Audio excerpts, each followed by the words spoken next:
चलो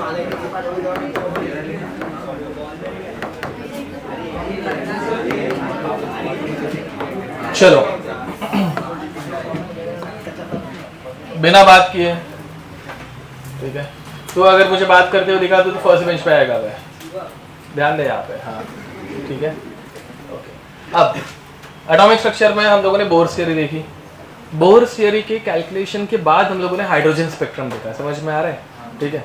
अब वैसे ही बोर्स थियरी में बहुत सारे लिमिटेशन है, तो वो पहले देख लेते हैं। तो हेडिंग लिखेंगे limitation of bourse theory, limitation of Bohr's atomic model, ठीक है। Point number 1 applicable for, point number 1 applicable for one electron system only, ये लास्ट टाइम भी बताया था मेरे ख्याल से, applicable for one electron system only, one electron system only. इसके एग्जाम्पल लिखना, सिंगल इलेक्ट्रॉन किस किस में रहते हैं, तो हाइड्रोजन में रहता है, He+ में रहता है, Li2+ एंड B3+। वैसे ही बोरॉन 4+, ये भी तो आ सकता है जिसमें एक सिंगल इलेक्ट्रॉन है, ये एक्सप्लेन करने की जरूरत नहीं है ना, ये पहले भी किया हुआ है हम लोगों ने। Point number 2 could not explain, could not explain, point number 2 could not explain, last fan off कर दो, de Broglie's hypothesis, de Broglie's hypothesis and Heisenberg's uncertainty principle, uncertainty principle. अब एक्सप्लेन नहीं कर सकता तो अभी तक हम लोगों ने पढ़ा नहीं है, ठीक है। अब इसके बाद हम लोग पढ़ना स्टार्ट करेंगे। Could not explain de Broglie's hypothesis and Heisenberg's uncertainty principle. Point number 3 could not explain, could not explain, could not explain Zeeman effect, could not explain Zeeman effect and Stark effect, Stark spelling लिख रहा हूं मैं यहाँ पे, and Stark effect, could not explain Zeeman effect, Zeeman effect and Stark effect, ठीक है।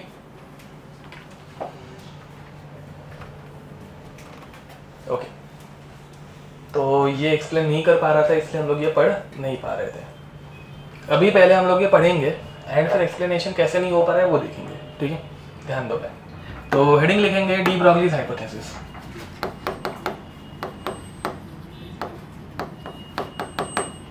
De Broglie's hypothesis, ठीक है। अब देखो डी ब्रॉगली ने बोला ए लाइट पोजेस ड्यूअल नेचर, पढ़ा है ये तुम लोगों ने, one is particle another one is waves, पता है ना, ओके। तो इन्होंने हम लोगों को कंसेप्ट दिया ड्यूअल नेचर ऑफ मैटर का, ड्यूअल नेचर ऑफ मैटर। पहली बात मुझे बताओ मैटर मतलब क्या? सारी चीजें, हम लोग भी मैटर के बने हैं, ये बेंच, ठीक है, झाड़ पत्ते सब कुछ बराबर। तो ड्यूअल नेचर ऑफ मैटर का इन्होंने हम लोगों को कंसेप्ट दिया। मुझे बताओ मैटर ये कौन से फॉर्म में रहता है, पार्टिकल या वेव? पार्टिकल्स के फॉर्म में रहता है।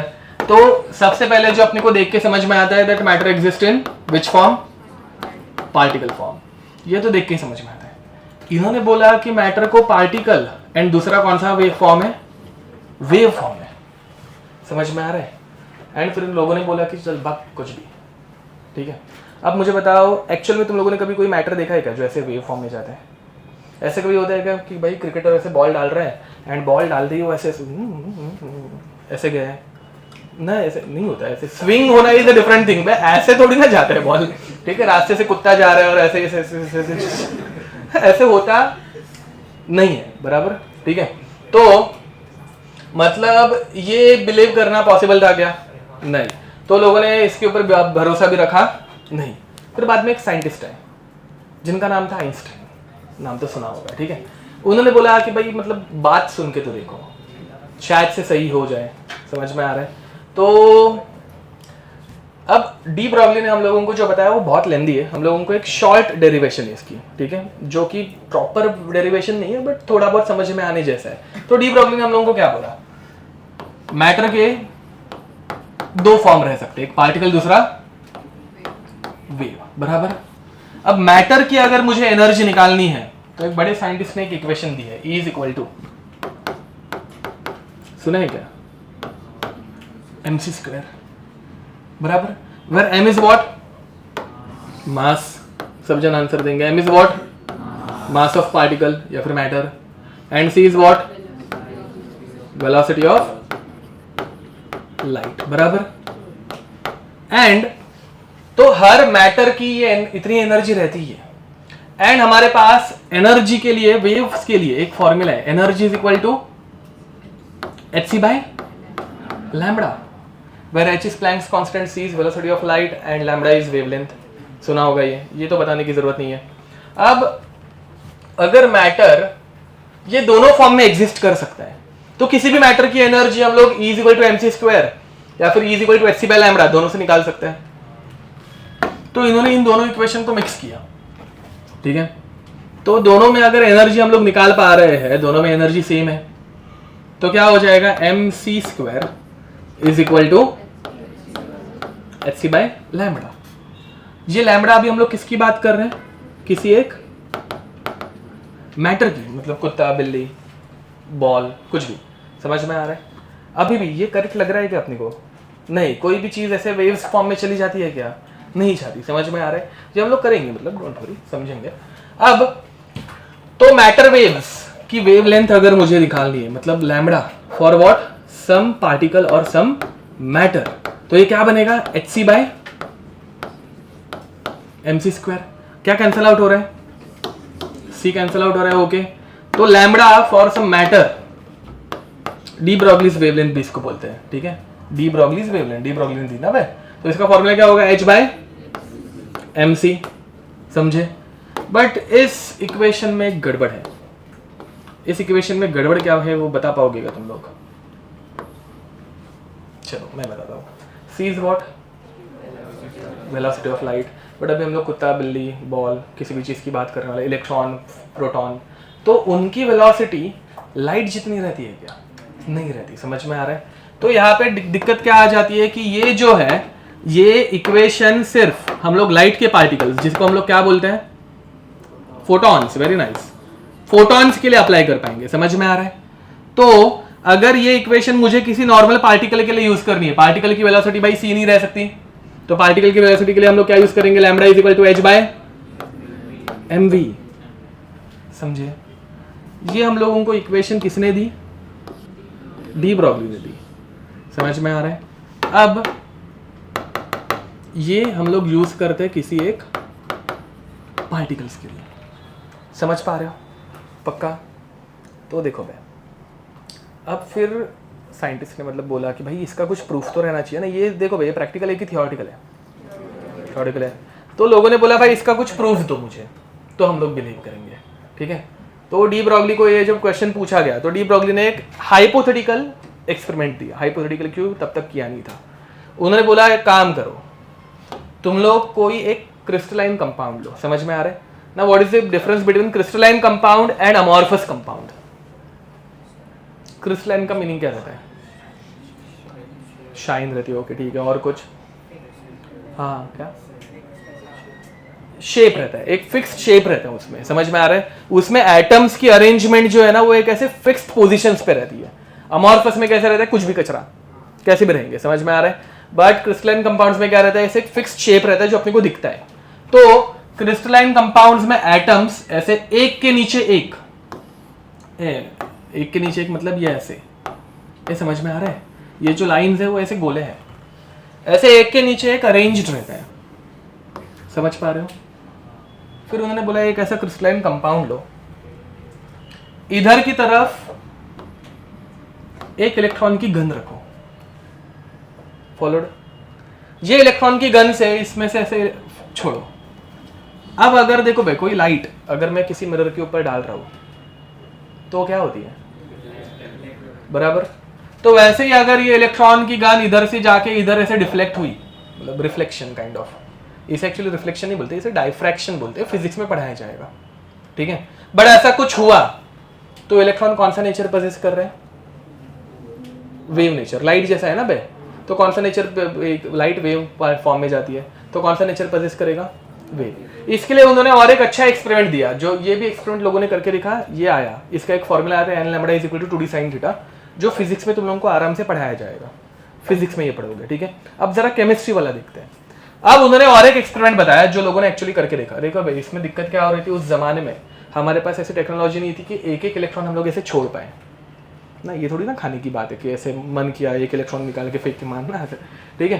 तो बट बाद में कुछ सालों के बाद जब ये टेक्नोलॉजी अपने पास आ गई, जब हम लोगों के पास रेडियो एक्टिव एलिमेंट्स आए, radio active elements beta raise देते हैं। बीटा रेज क्या रहता है, बीटा रेज इलेक्ट्रॉन्स रहते हैं, समझ में आ रहा है। तो हम लोगों ने ऐसे एक इलेक्ट्रॉन की गन ली, इलेक्ट्रॉन की गन मतलब कोई एक रेडियो एक्टिव पार्टिकल जो क्या थ्रो कर रहा है, बीटा रेज, ठीक है। अब उन्होंने बोला कि फिर तुम लोग ऐसे एक अरेंजमेंट लो जिसमें छोटे छोटे होल्स हैं, समझ में आ रहा है। इस अरेंजमेंट को क्या बोलते हैं भाई, हाँ कर जोर से बोलो, क्या बोलते हैं इसको, अभी किसी ने तो बोला यार, कौन सी स्लिट, डबल स्लिट एक्सपेरिमेंट, पता है इसको, डबल स्लिट बोलते हैं। ओके, तुम लोग पढ़ते हो क्या घर पे जाके, ऐसे नोट्स कभी ओपन करते हो, तुम्हारी शक्लें देख के लग रहा नहीं है मुझे। अब देखो भाई, तो ये ऐसे लेकर देखो एंड फिर बाद में इसमें से एक एक इलेक्ट्रॉन ऐसे फेंकना, समझ में आ रहा है।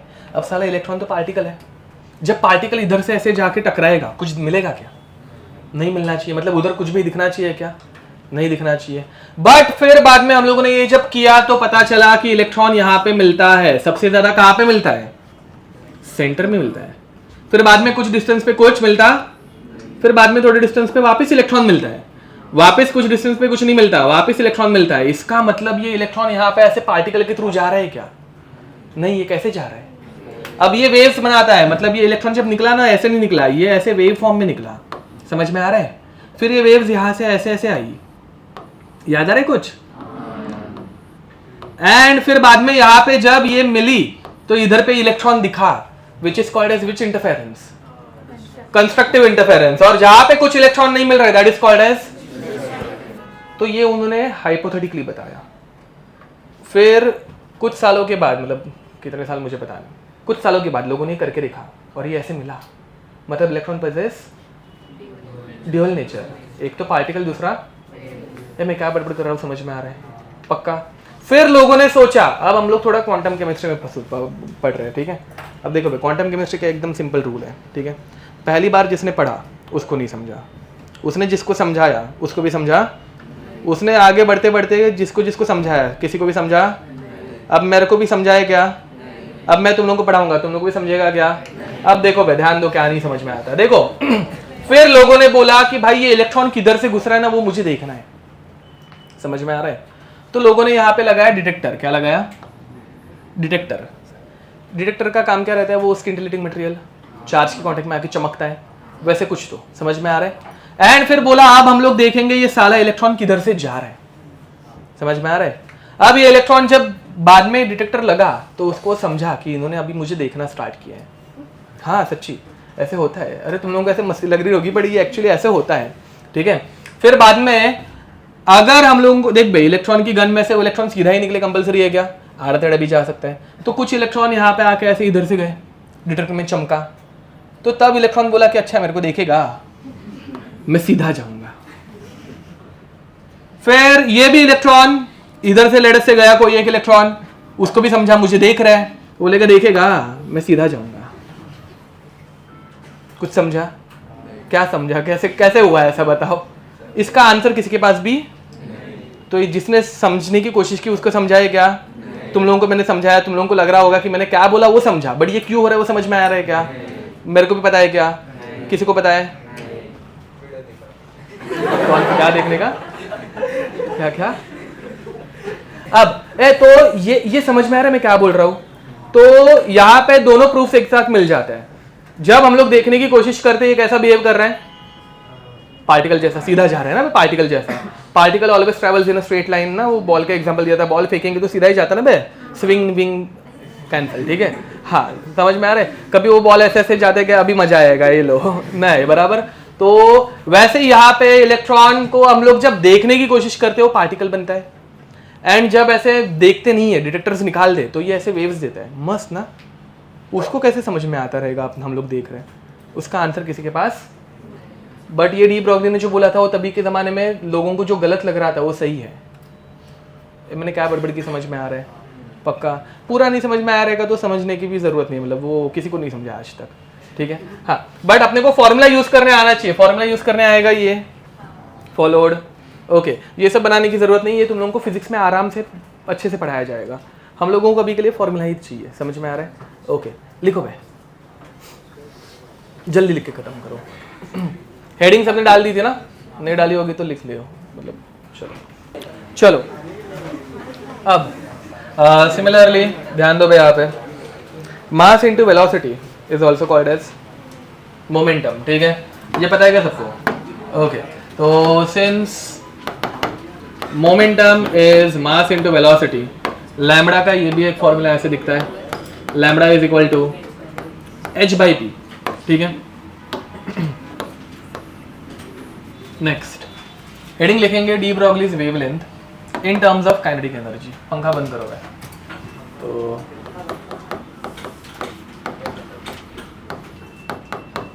De Broglie's wavelength in terms of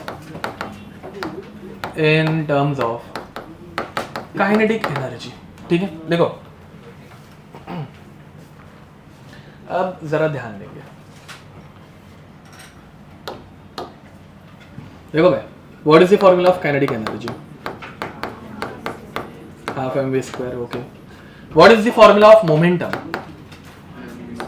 mass into, समझ में आ रहा है। अब हाफ mv² को मुझे मास इनटू वेलोसिटी के टर्म्स में लिखना है, काइनेटिक एनर्जी को मोमेंटम के टर्म्स में, ये तुम लोगों ने बचपन में पढ़ा होगा, ध्यान दो भाई। तो सबसे पहले व्हाट आई एम डूइंग, ये पूरा जो है इक्वेशन, उसको ये 2 को इधर ला रहा हूँ, तो 2 times kinetic energy is equal to mv², समझ में आ रहा है। Multiplying both sides by m, चलेगा। दोनों साइड को अगर मैं m से मल्टीप्लाई करूंगा तो 2m काइनेटिक एनर्जी, समझ में आ रहा है, is equal to m² v²। अब मुझे क्या चाहिए, मास इनटू वेलोसिटी चाहिए, तो यहाँ पे m² v² है, क्या करना पड़ेगा, हाँ रूट लेना पड़ेगा, taking under root on both the side, समझ में आ रहा है। तो under root of 2m kinetic energy is equal to mass into velocity, तो मास इनटू वेलोसिटी क्या बन गया, मोमेंटम है, विच इज रूट 2m के काइनेटिक एनर्जी। तो मोमेंटम का फॉर्मूला क्या बनता है, momentum is equal to under root of 2m kinetic energy. ये सबको समझ में आ रहा है, पक्का आ रहा है, ठीक है, ओके। तो अब डी ब्रॉगलीज वेवलेंथ का फॉर्मूला क्या है, h/p, एंड p का फॉर्मूला क्या है, under root of 2m kinetic energy. तो डी ब्रॉगलीज वेवलेंथ का नया फॉर्मूला क्या बनेगा, lambda is equal to h upon under root of, नहीं तो पहले ऐसे लिखते हैं, lambda is nothing but h/p, therefore lambda is equal to h/ under root of 2m kinetic energy followed, पक्का लिख दो। चलो एंड नेक्स्ट देखो भाई, D Broglie's wavelength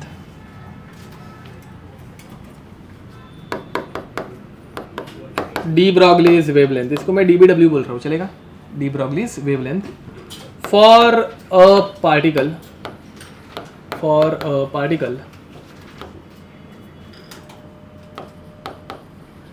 accelerated by potential difference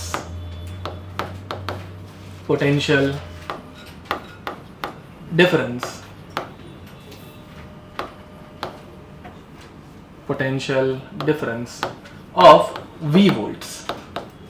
ये ऐसा कुछ पढ़ा है क्या, याद है क्या? नहीं, मैं याद दिलाता हूँ। देखो घर पे जाके नोट्स रिवाइज किया करवा। एक ट्यूब है, इसके अंदर मैंने ऐसे 2 इलेक्ट्रोड लगा दिए हैं। ये हमारी एक बैटरी है। जो लोग थोड़े लेट आए थे लेक्चर नंबर 2 के बाद, उनके लिए ये फर्स्ट टाइम हो रहा है, ठीक है। And there is a particle. ये देखो बैटरी का ये पॉजिटिव टर्मिनल, ये नेगेटिव, बराबर लिखा है, उल्टा लिखा है, बराबर है। तो ये प्लस हो गया, ये माइनस हो गया। मेरे पास कोई एक पार्टिकल है लेट अस से, जिसका चार्ज है -1, समझ में आ रही है? ये पार्टिकल है डॉट। अब ये किसकी तरफ भागेगा? प्लस की तरफ, बराबर। ये इस डायरेक्शन में भागना स्टार्ट करेगा प्लस की तरफ। उस टाइम पे बैटरी उल्टी बनाई रहेगी भाई, हाँ उल्टी बनाई थी, ठीक है। अब यहाँ पे ये इस तरफ भागेगा। कोई भी पार्टिकल जब भागता है तो it will gain which energy? Kinetic energy. तो यहाँ पे इसका हम लोगों ने फॉर्मूला बनाया था, energy gained by this particle is Q which is its charge into V by the voltage by which it is accelerated। समझ में आ रहा है? याद आ रहा है कुछ? ये कौन सी एनर्जी थी? काइनेटिक एनर्जी थी। अब ये हमारे पास इस फॉर्मूला में दिख रहा है तुम लोगों को काइनेटिक एनर्जी। तो ये पार्टिकल जब भागेगा तो इसकी जो वेव बनेगी, ये वेव फॉर्म में भी भाग सकता है ना बे। तो इस पार्टिकल की वेव की इक्वेशन क्या बनेगी? तो lambda is equal to h upon under root of 2m kinetic energy. And what is the formula for kinetic energy accelerated by voltage v, q into v। तो यहाँ पे लैम्बडा का formula क्या बनेगा? Lambda is equal to h upon under root of 2m q into, समझा? Last de Broglie का formula, उसके बाद हम लोग क्वेश्चन सॉल्विंग स्टार्ट करेंगे।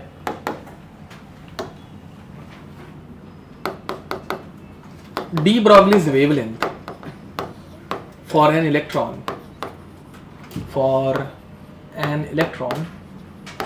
orbiting in nth Bohr's orbit, ठीक है। जरा ध्यान देंगे भाई। तो इसका मतलब सब कुछ उल्टा सुल्टा होने लग गया। बोर्स ने क्या बोला था? बोर्स ये अप्लाई मतलब एक्सप्लेन क्यों नहीं कर पाता? बोर्स ने क्या बोला था कि अपना इलेक्ट्रॉन अगर है तो ये इलेक्ट्रॉन कहाँ पे घूमेगा? ऑर्बिट में ही घूमेगा। ऑर्बिट के बाहर या फिर अंदर जा सकता है क्या? नहीं जा सकता। अगर चला गया तो ये मर जाएगा, उड़ जाएगा। याद है ऐसे वो बॉल का एग्जांपल दिया था हम लोगों ने ना, थोड़ा अंदर भी गया तो भी मरेगा, बाहर गया तो उड़ जाएगा, याद है? ओके, तो ये ऐसा नहीं कर सकता। बट अभी डी ब्रोगली क्या बोल रहा है कि ये वेव फॉर्म में रहेगा। वेव फॉर्म में रहेगा मतलब ये ऐसे घूमेगा, ये वेव्स ऐसे घूमेंगी ना बे। मैं क्या बोल रहा हूँ समझ में आ रहा है? तो मतलब ये अंदर भी जा रहा है और ये बाहर भी जा रहा है। ये सही लग रहा है क्या? अभी नहीं लग रहा है। बट इसलिए बोर्स की थियरी गलत है। डी ब्रोगली गलत है क्या? बोर्स की थियरी गलत है। लिमिटेशन क्यों, समझ में आ रहा है क्या? ओके, अब तो इसमें इसकी वेवलेंथ क्या रहेगी वो हम लोगों को निकालना है वापस। What is the formula of de Broglie's wavelength? Lambda is equal to h bye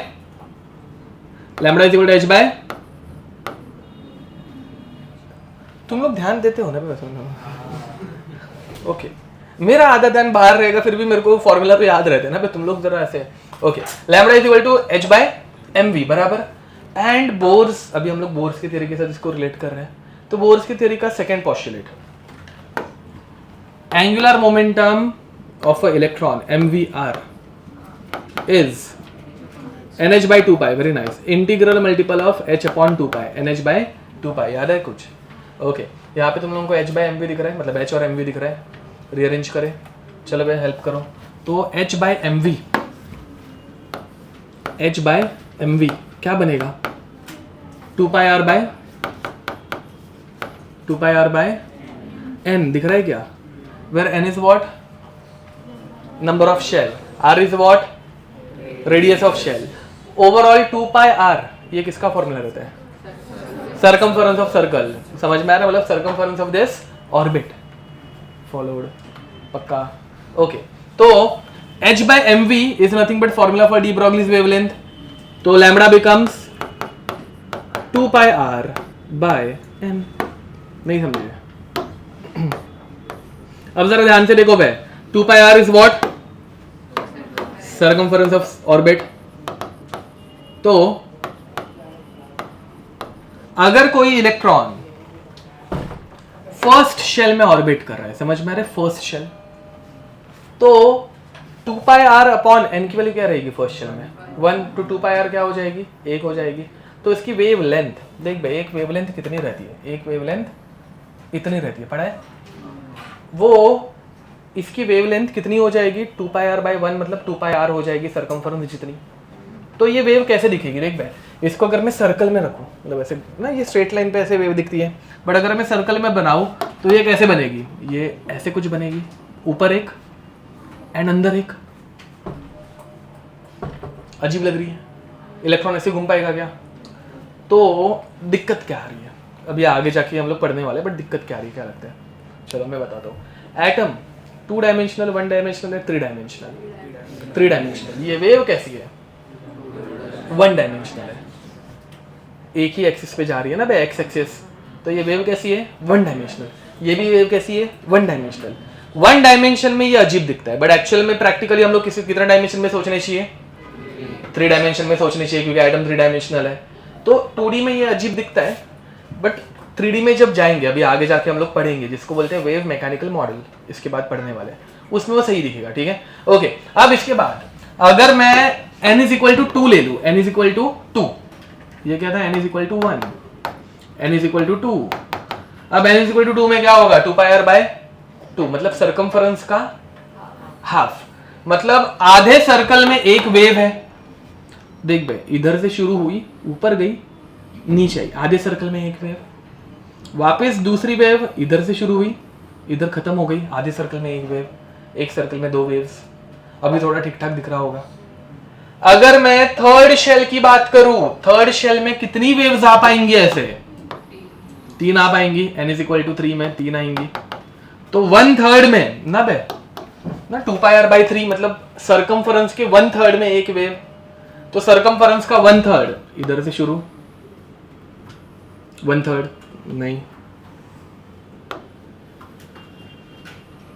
1/3, फिर इधर पे और इधर पे 2/3, फिर इधर से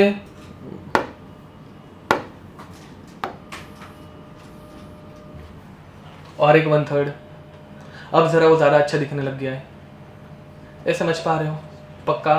ओके, तो ये ऐसे कुछ दिखते हैं, किसमें, 2 डायमेंशन में। 3 डायमेंशन में है क्या, ये 2D में है, समझ में आ रहा है। 3D में अभी इसके बाद हम लोग पढ़ेंगे, बट ये मैंने क्या बड़बड़ की, समझ में आ रहा है, सरकमफेरेंस का मतलब n पार्ट, ठीक है। ओके, लिख दो। डेरिवेशन समझ में आ रही है, अब इसकी क्वेश्चंस करनी है इसके बाद।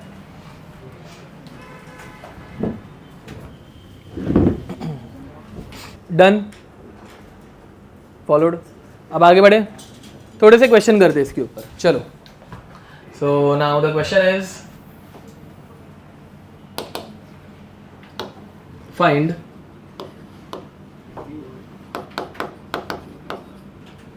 de Broglie's wavelength for an electron having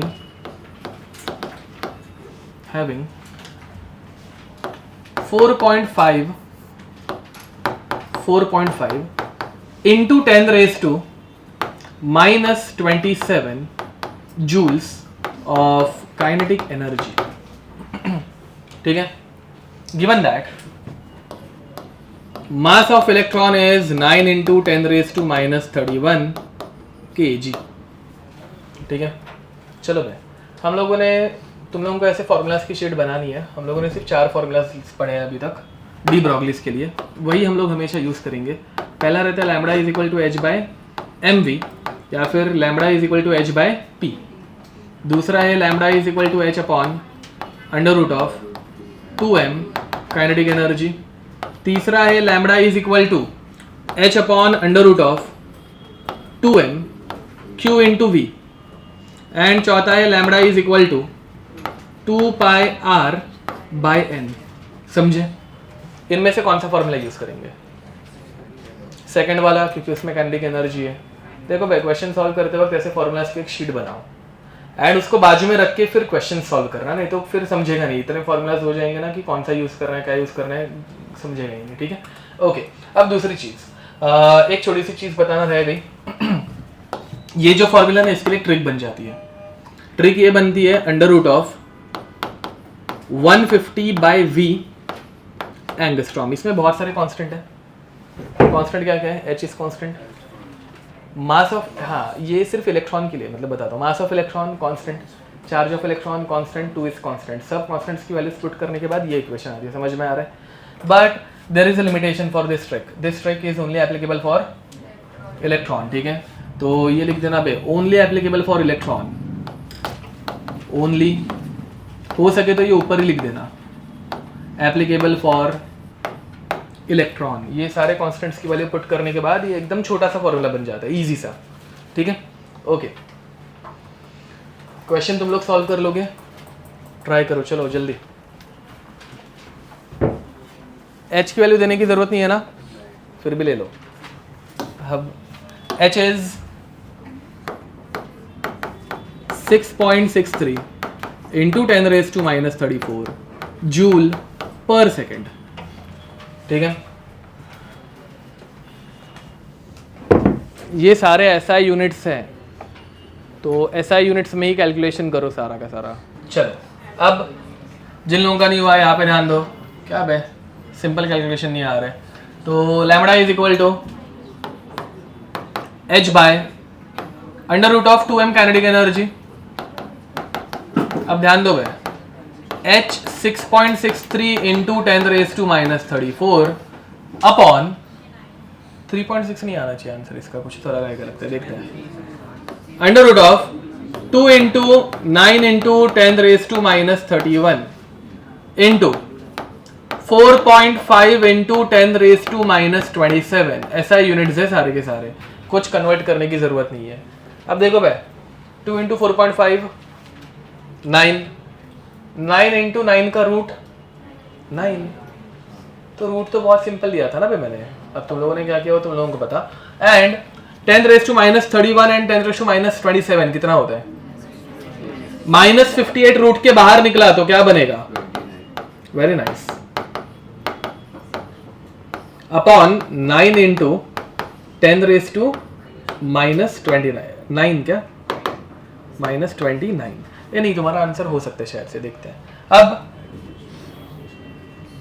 तो 0.97 जा 63, 33 बच गया, तो 93 जा वापस 6 बच गया, तो 7373 रिपीटिंग में आएगा। इनटू 10⁻29 ऊपर गया तो +29 माइनस दिस 10⁻5, जो कि 73 इंटू 10⁻7 मीटर चलेगा क्या? समझे क्या?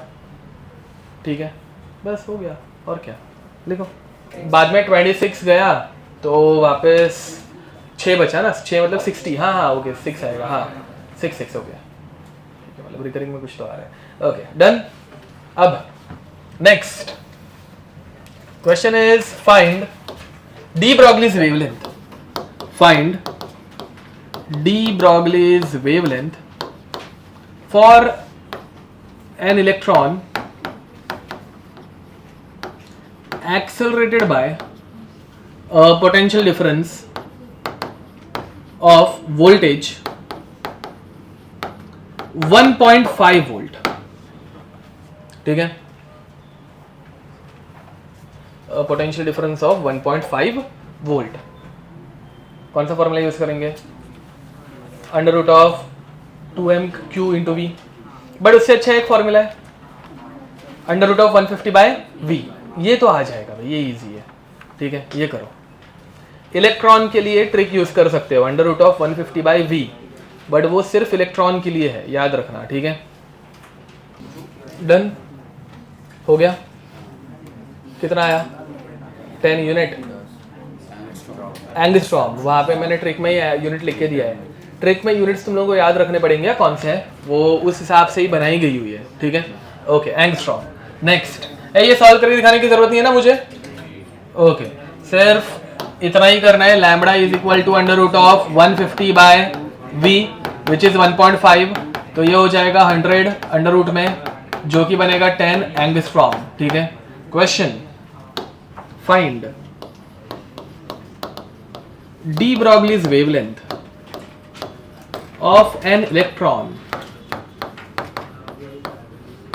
traveling at 10% the speed of light.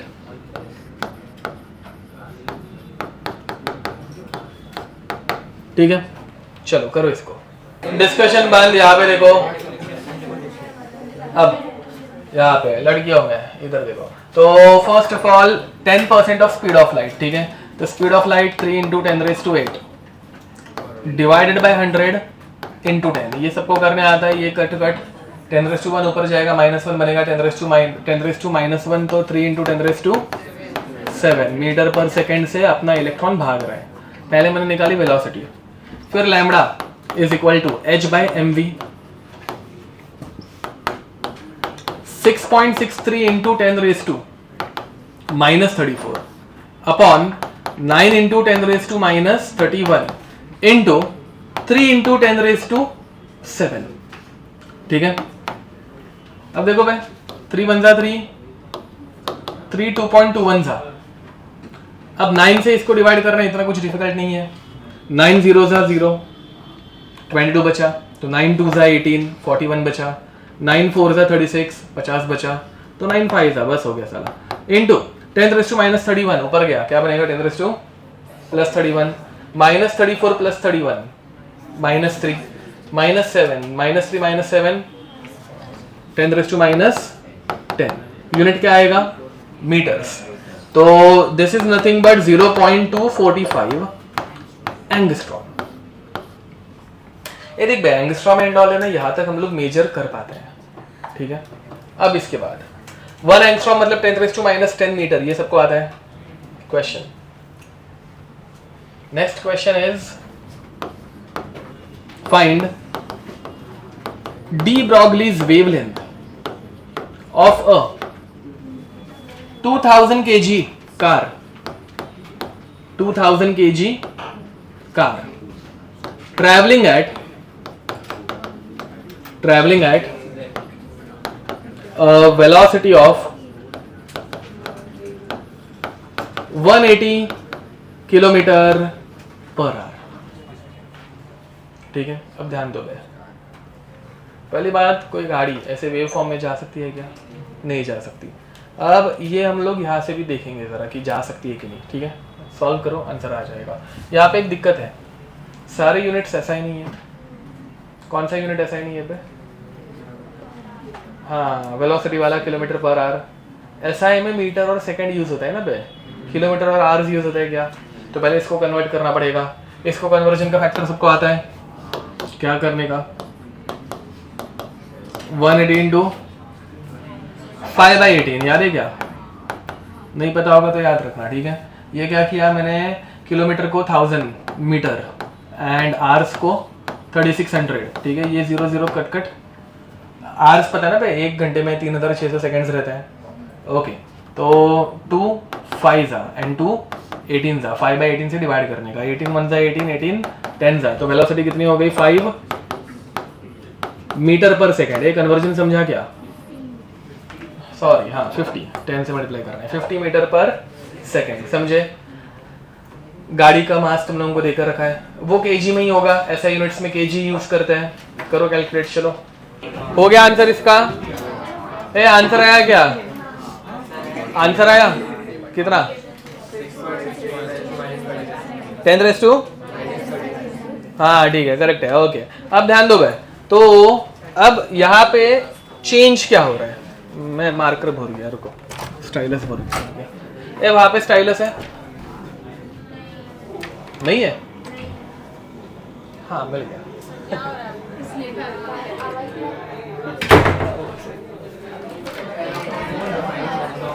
Okay, अब ध्यान दो भाई, यहाँ पे तुम लोगों को जो आंसर आया that is lambda is 6.63 into 10⁻⁻39 metre. ये बहुत बड़ा नंबर है कि बहुत छोटा नंबर है? बहुत छोटा। ध्यान दो भाई, जब वेव कुछ थोड़ी बहुत रहती है ना, तो वो वेव जैसी दिखती है। छोटी हो जाएगी तो छोटी वेव दिखेगी, बट बहुत छोटी अगर हो गई लाइन दिखती है, मतलब वो वेव वेव ही नहीं है ना बे, बहुत छोटा 10⁻⁻39 बहुत छोटा नंबर, समझ में आ रहा है। तो ऐसे टाइम पे वो वेव कुछ नाम की वेव बची है, मतलब कुछ है ही नहीं उसमें, वो स्ट्रेट लाइन में ही जा रहा है, समझ पा रहे हो। मतलब ये इतना बड़ा पार्टिकल 2000 kg का गाड़ी, ये कभी वेव नेचर दिखा पाएगी क्या? नहीं, ये हमेशा कौन सा नेचर दिखाती है? पार्टिकल, समझ में आ रहा है। तो यहाँ से हम लोग एक प्रूफ दे सकते हैं, मतलब नोट लिखो,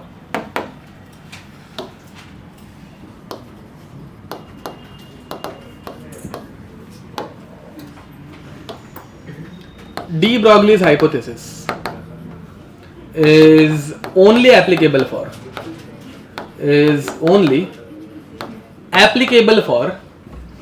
माइक्रो पार्टिकल्स। माइक्रो मतलब छोटे पार्टिकल्स, ठीक है, micro particles, and it is not applicable for macro particles. तो सीधा बढ़ चिन्ह में, ओके, अब ठीक है, ये समझे। तो आगे लास्ट क्वेश्चन, फिर बाद में हम लोग हाइजेनबर्ग्स अनसर्टेनिटी प्रिंसिपल के ऊपर जाएंगे, ठीक है। So next question is find de Broglie's wavelength of an electron orbiting in first shell of hydrogen atom, ठीक है। Find de Broglie's wavelength for an electron orbiting in first shell of hydrogen atom, ठीक है। Given that, थोड़ा सा मैं easy करके दे रहा हूँ, A0 is 0.6 angstrom, where A0 is called as Bohr's radius। पता है क्या ये? देखो भाई, हमारा फॉर्मूला क्या है रेडियस का? हाँ, यहाँ पे फॉर्मूला क्या यूज करोगे? Lambda is equal to 2πr upon n, where n की वैल्यू क्या है? 1, ठीक है। अब r की वैल्यू वो निकालनी पड़ेगी, समझे। अब r का फॉर्मूला रहता है 0.529 into n square by z, समझ में आ रहा है, जो कि मैंने थोड़ा सा इजी करके दिया है। r की वैल्यू कितनी दी है? सॉरी, r नहीं, ये इसको बोलते हैं A0। क्या बोलते हैं इसको? A0, बोर्स रेडियस, पढ़ा है ना ये? हाँ, तो इस A0 की वैल्यू कितनी दी है अभी मैंने? 0. तो कैलकुलेशन इजी हो जाएंगे, कर लोगे? करो।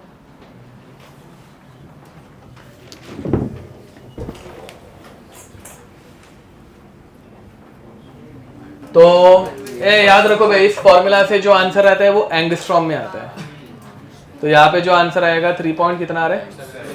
76, ठीक है। तो 3.76 एंगस्ट्रॉम आएगा, ठीक है। अगेन एंगस्ट्रॉम तक ठीक है, मतलब वेव रहती है, ठीक है। उसके बाद वो खराब होने लग जाती है, ठीक है, ओके। अब नेक्स्ट, इसके बाद हम लोग पढ़ने वाले हैं, नया पेज कहाँ से लेते हैं भाई इसमें? हाँ, इसके बाद हम लोग पढ़ने वाले हैं हाइजेनबर्ग्स अनसर्टेनिटी प्रिंसिपल।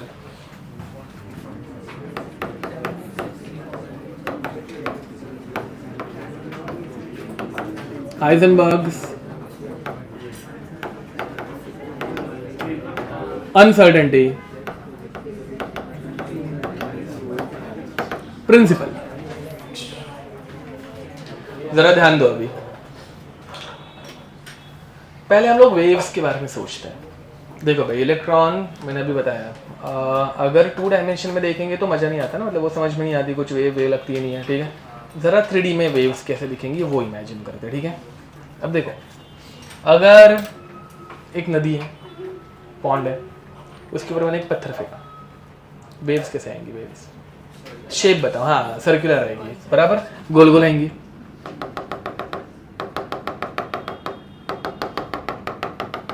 ऐसे दिखती है ना बे? ठीक है। ये 1D 2D 3D क्या है? ये 2D है, X axis Y axis, 2 axis आ गए ना बे।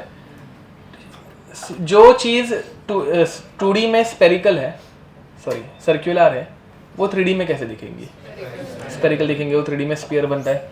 तो इलेक्ट्रॉन सबसे सिंपलेस्ट जो वेव बनाता है, उसका शेप कैसे रहता है? स्पेरिकल रह सकता है। समझ में आ रहा है मैं क्या बोल रहा हूँ?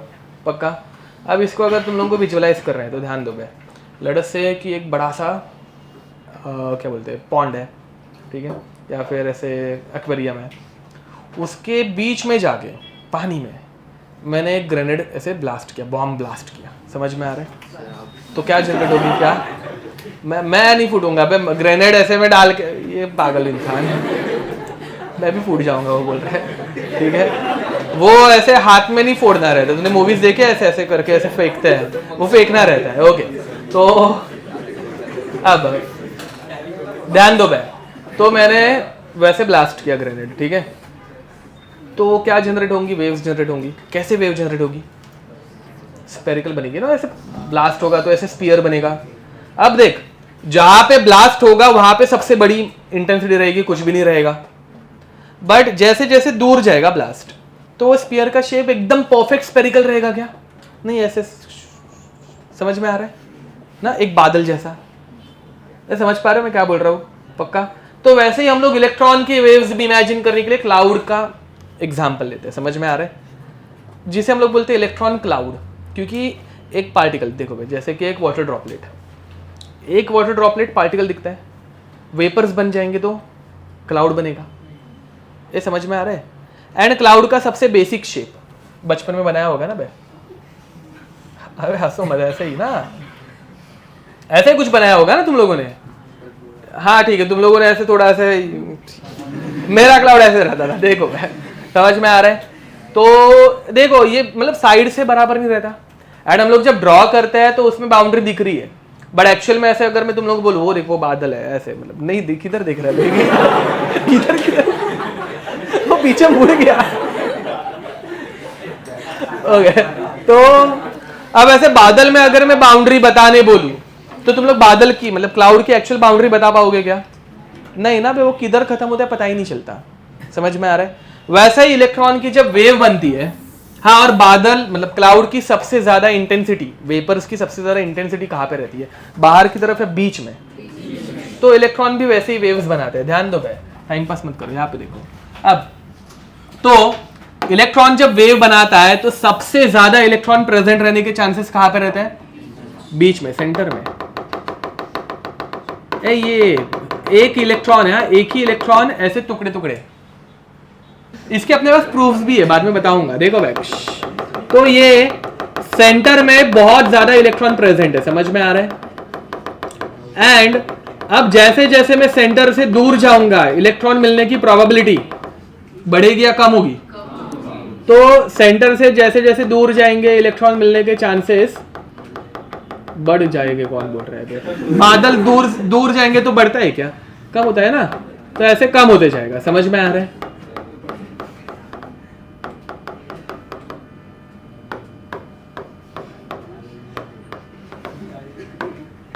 एंड फिर बाद में ये कहां पे खत्म हो रहा है वो हम लोग बता पाएंगे क्या? नहीं, किधर तो जाके खत्म होगा, बट अपने को पता नहीं चलता, समझ में आ रहा है? ये रहती है इलेक्ट्रॉन की सबसे सिंपल वाली वेव, इसका शेप स्फेरिकल, ठीक है, स्फीयर है ये, ठीक है?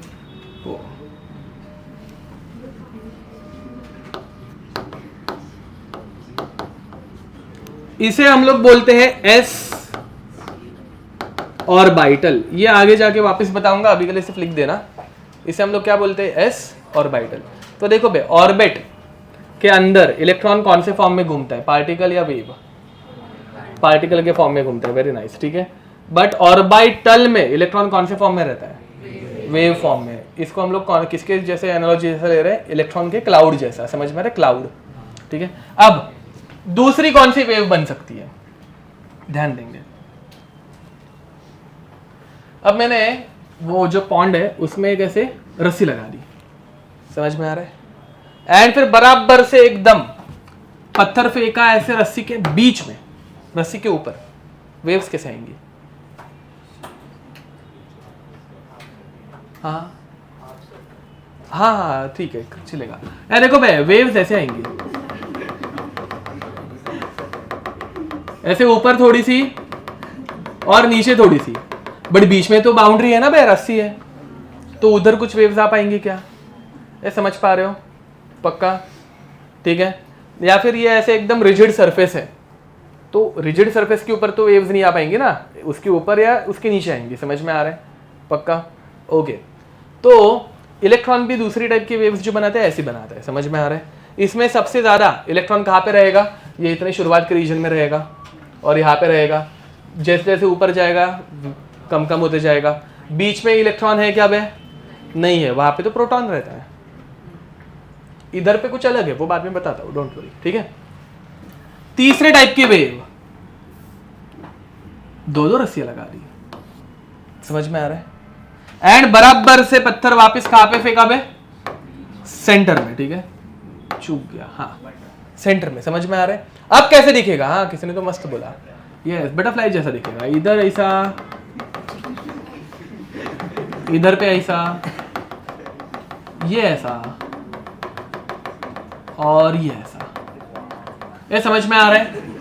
अगेन ये 2 डायमेंशनल दिख रहा है बट एक्चुअल में ये 3 डायमेंशनल रहता है। देखो भाई 3 डायमेंशन में तुम लोगों ने पार्टी बलून्स देखे रहेंगे ना बे, तो 2 बलून ऐसे एक दूसरे को चिपका देते तो कैसे दिखता है ना, एक बलून ऊपर एक बलून नीचे, वैसा दिखेगा, समझ में आ रहा है।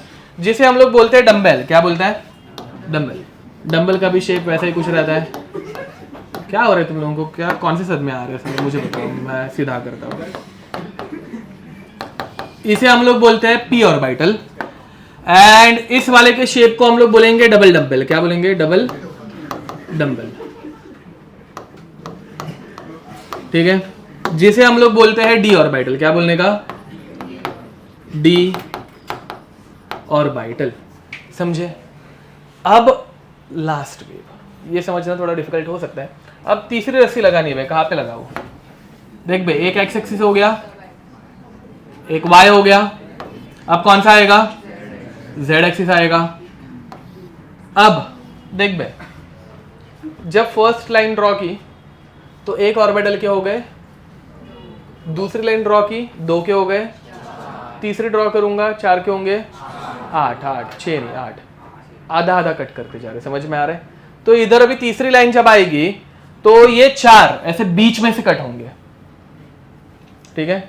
4 ऐसे जो थे वो ऐसे बीच में से कट होंगे, 4 आगे की तरफ, 4 पीछे की तरफ, समझ पा रहे हो? जो बनाना बहुत डिफिकल्ट होगा, मैं ट्राई करूंगा, आया तो आया, नहीं आया तो ठीक है। 1 2 3 4, ये दिख रहे हैं 4 आगे आ रहे हैं, ठीक है। एंड 1 2 3, नहीं वो खराब हो गया, रुको, अरे रे रे, 2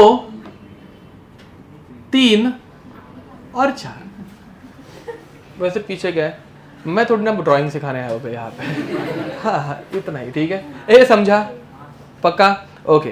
तो एक्चुअल इलेक्ट्रॉन की वेव्स ऐसे कुछ दिखती है।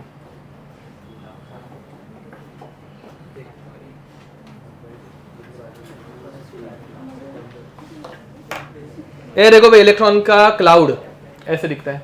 रुको इसका लाइट बंद करते हैं। हाँ दिख रहा है? ये कौन सी शेप का क्लाउड है? स्पेरिकल। ऑर्बिटल का नाम एस ऑर्बिटल। ए दांत तोड़ दूंगा मैं तुम लोगों के, यहाँ पे ध्यान दो। अब इसके बाद ये कौन सा ऑर्बिटल है जिसमें इंटेंसिटी सबसे बीच में ज्यादा है, दूर जाएगा तो कम कम होते जा रहा है। एंड यहाँ पे लाइन है, वो अपनी रस्सी है, समझ में आ रहा है। जहाँ पे कोई इलेक्ट्रॉन प्रेजेंट है क्या पे देखा, मतलब वो एंगल जरा गलत था, अभी देखिए एकदम मस्त दिख रहा है, परफेक्ट। वहाँ पे इलेक्ट्रॉन बिल्कुल भी प्रेजेंट नहीं है, समझ पा रहे हो। फिर बाद में ये कौन सा ऑर्बिटल आया? डी, समझ पा रहे हो? वो थोड़ा है, ठीक है, समझा? ठीक है। इसका शेप क्या रहता है? Double double. एंड फिर ये घटिया सी चीज, समझे, जो कि मतलब यहाँ पे ऐसे पीछे नहीं है, ये अजीब है, रुको, हाँ ये थोड़ा सा ठीक है, मतलब थोड़ा सा भावनाओं को भी समझो ऐसे, समझा? ये कौन सा ऑर्बिटल हो जाता है? F orbital. दिख पा रहा है? इतना चश्मा वश्मा निकाल के मत देखो, जो चश्मे के साथ में दिख रहा है वो चश्मा निकाल के कैसे दिखेगा भाई? मतलब कुछ भी एक्टिंग करते हैं कि साला। हाँ ये दिख रहा है, ठीक है। तो ये एफ ऑर्बिटल हो गया, ठीक है, ओके। तो हाँ बाय द वे, अब इसमें ना एफ में अगर देखोगे ना, ये देखो ये ऐसे मिक्स हो रहा है बीच में बाउंड्री, क्योंकि क्लाउड देख भाई, यहाँ पे इन जनरल क्लाउड्स हैं, 2 क्लाउड्स अलग अलग, अगर ऐसे बहुत नजदीक आने लग गई, इसमें बहुत नजदीक हो गया ना भाई, एक क्लाउड को बीच में से कट किया, ठीक है, वो कार्टून वार्टून में दिखाते ना ऐसे 2 तलवार से ऐसे कुछ देखा ऐसे? हाँ नहीं देखा ऐसे, एनीमे में नहीं देखते हो तुम लोग? एनीमे देखा करो, ऐसे मजेदार रहता है, ठीक है। हाँ उसमें ऐसे कट करते ना, ऐसे बादल एकदम कट हो जाता है, नहीं देखा है वो? नहीं डिमन स्लेयर नहीं, उसमें थोड़ी ना क्लाउड का कटिंग है। सबसे क्या सबसे भारी वाला है ना, मतलब वो शिट यार, रैग्नारॉक। कौन सा रैग्नारॉक है जो इंडिया में बैंड है? हाँ गॉड्स के ऊपर है, यस। रैग्नारॉक में उसके ना 6th एपिसोड में वो ऐसे एक भाला लेके ऐसे ऐसे सिर्फ मारता है साला। हाँ मारता है मतलब ऐसे झटका देता है, सिर्फ पूरे बादल ऐसे 2 में टूट जाते हैं, ऐसा बाउंड्री, समझ यार। बट थोड़ी देर के बाद ये बादल नजदीक आएंगे ना वापस, तो जैसे बहुत ज्यादा क्लोजनेस आती है तो ये एक दूसरे में ऐसे मर्ज होते, थोड़े से दिख रहे हो मर्ज होते हुए, बाउंड्रीज थोड़ी सी कम विजिबल हो रही है क्योंकि वेव्स है ना बे, तो नजदीक आएंगे तो इंटरफेयर करेंगे। 2 टाइप का इंटरफेरेंस होता है, कंस्ट्रक्टिव एंड, समझ में आ रहा है? ये ऐसा वेव्स, ठीक है। अब ध्यान दो बे, ये वेव्स कौन बना रहा है? इलेक्ट्रॉन। मैं अगर बोलूं बता बे मेरा इलेक्ट्रॉन कहाँ पे प्रेजेंट है, इस पहले वाले में, लेट अस से कि ये एक इलेक्ट्रॉन ने ऐसी वेव बनाई है, एक इलेक्ट्रॉन ऐसी वेव बना सकता है। एग्जाम्पल वाटर ड्रॉपलेट इवेपोरेट किया, बादल बन गया, वैसे एक इलेक्ट्रॉन ऐसी वेव्स बनाता है। इसमें अगर मैं बोलूं कि फाइंड पोजीशन ऑफ इलेक्ट्रॉन, किधर है बताओ, कहीं भी हो सकता है ना, पूरा बादल उसकी वजह से बना है, तो मेरा इलेक्ट्रॉन कहाँ पे मैं ढूंढ पाऊंगा क्या? बट मैं ऐसा बोल सकता हूँ क्या कि भाई इलेक्ट्रॉन ज्यादा करके इतने डिस्टेंस में है। So now there is a uncertainty in position, electron की पोजीशन में अनसर्टेनिटी है, इलेक्ट्रॉन इतने डिस्टेंस में। या फिर मैं ऐसा भी बोल सकता हूं कि भाई मेरा इलेक्ट्रॉन इधर बहुत ज्यादा है, इतने डिस्टेंस में, समझ पा रहे हो मेरी भावनाओं को?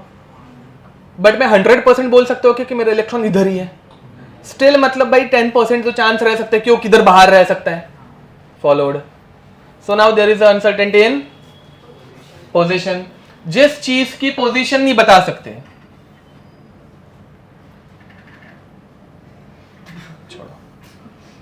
जिस चीज की हम लोग पोजीशन नहीं बता सकते, उस चीज की वेलोसिटी निकाल सकते हैं क्या?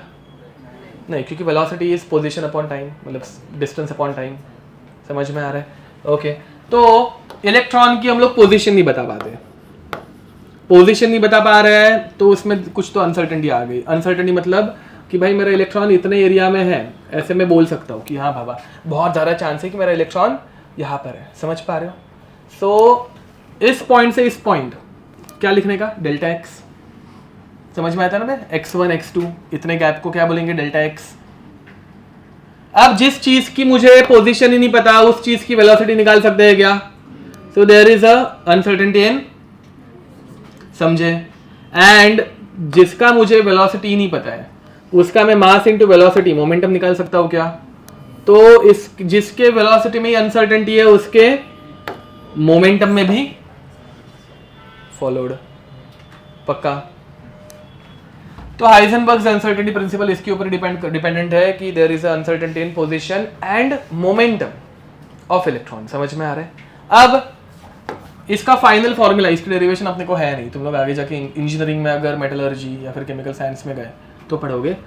Uncertainty in position and uncertainty in momentum is always greater than और इक्वल टू, मतलब भाई कम से कम तो मिल ही नहीं सकता, ज्यादा ही रहेगा हमेशा। अनसर्टेनिटी भाई इधर रहने के चांसेस है बट इससे बाहर भी रहने के चांसेस है ना बे, समझ में आ रहा है? It is always greater than और इक्वल टू h/4π, ये तुम लोगों को याद रखना है, followed.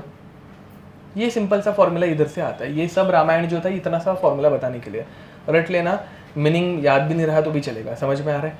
Okay, what is the formula of momentum? Mass into velocity, okay. तो delta X into delta mva, delta क्या बताते हैं? अनसर्टेनिटी, कि भाई इधर से इधर के डिस्टेंस में रह सकता है, समझ पा रहे हो? अब विच इज ग्रेटर देन और equal to h/4π, but electron का मास अनसर्टेन रहता है क्या? इलेक्ट्रॉन का मास अपने को पता है 9.1 इंटू 10⁻³ kg, तो डेल्टा एक्स इंटू मास तो अनसर्टेनिटी के बाहर आ सकता है, उसमें अनसर्टेनिटी है ही नहीं, समझा। डेल्टा मतलब अनसर्टेनिटी कि भाई इतने डिस्टेंस पे किधर तो है, बट मास ऐसा है क्या भाई कि 9 से लेके 10 तक किधर तो है, नहीं, वो तो सर्टन है, तो अनसर्टेनिटी के बाहर आ गया। Into delta V is greater than और इक्वल टू h अपॉन 4 पाई, तो delta x into delta we क्या बनेगा, h बाय 4 पाई। ये हाइजेनबर्ग्स अनसर्टेनिटी प्रिंसिपल में सिर्फ 2 ही सिंपल से फॉर्मूला है, इनकी डेरिवेशन अपने को लकीली नहीं है, अच्छी बात है नहीं है, ठीक है। तो सिर्फ फॉर्मूलाज याद रखने हैं, ये रख पाओगे, कर लो, ये लिख दो।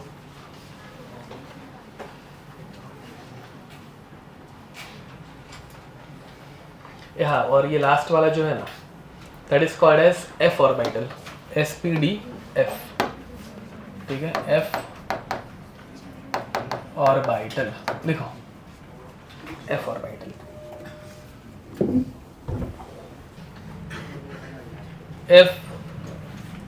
if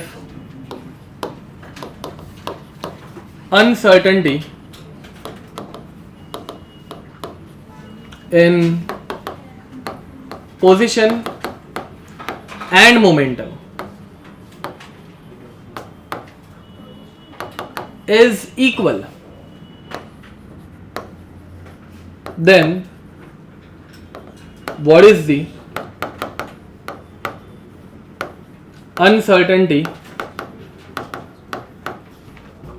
in velocity, ठीक है। इसमें मैं ऑप्शंस दे रहा हूं। Option 1 1/4m under root of h by pi. Option 2 1/2m under root of h by pi. Option C 4/m under root of h by pi. And option D 2/m under root of h by pi. Followed करो। चलो अभी यहाँ पे देखेंगे। So now first they have given condition लिखी क्या at least, delta x is equal to delta t, uncertainty in position is equal to uncertainty in momentum. Now what is the formula? Delta x into delta p is greater than or equal to h upon 4 pi, जिसको is equal to कर सकते हो गए, चलता है इतना कुछ नहीं, ठीक है। अब ध्यान दो क्योंकि greater than और is equal to भी है ना, तो is equal to लिख सकते हो। अब what they are asking, uncertainty in velocity। अब velocity निकालने के लिए वेलोसिटी किस में आती है, डेल्टा एक्स में आती है, डेल्टा पी में आती है। तो डेल्टा एक्स को डेल्टा पी के टर्म्स में यहां पे लिखेंगे। ये समझे क्या क्या किया ना, delta x is nothing but delta P, तो delta P into delta P is greater than और equal to h upon 4 pi. And delta P into delta P मतलब पी स्क्वायर हो गया, या फिर ऐसे लिखो m into delta V into m into delta V is equal to h upon 4 pi. ये दोनों m नीचे डिवाइड हो जाएंगे तो m स्क्वायर डिवाइड में गया, and delta v square is equal to h upon 4 pi m square. अब अपने को डेल्टा v स्क्वायर नहीं चाहिए, अपने को डेल्टा v चाहिए, तो delta v is equal to under root of h upon 4 pi m square. कौन सा आंसर करेक्ट आ रहा है? सेकंड वाला आंसर करेक्ट आ रहा है। ए समझे क्या, 4 और m दोनों के दोनों मतलब m स्क्वायर रूट के बाहर निकालेंगे तो 1/2m आएगा, एंड फिर h अपॉन पाई बचेगा, ठीक है। So with this will stop here, till then since time bye bye. Homework next lecture पूरा का पूरा चाहिए मुझे, सारे MCQs, ठीक है। Okay bye.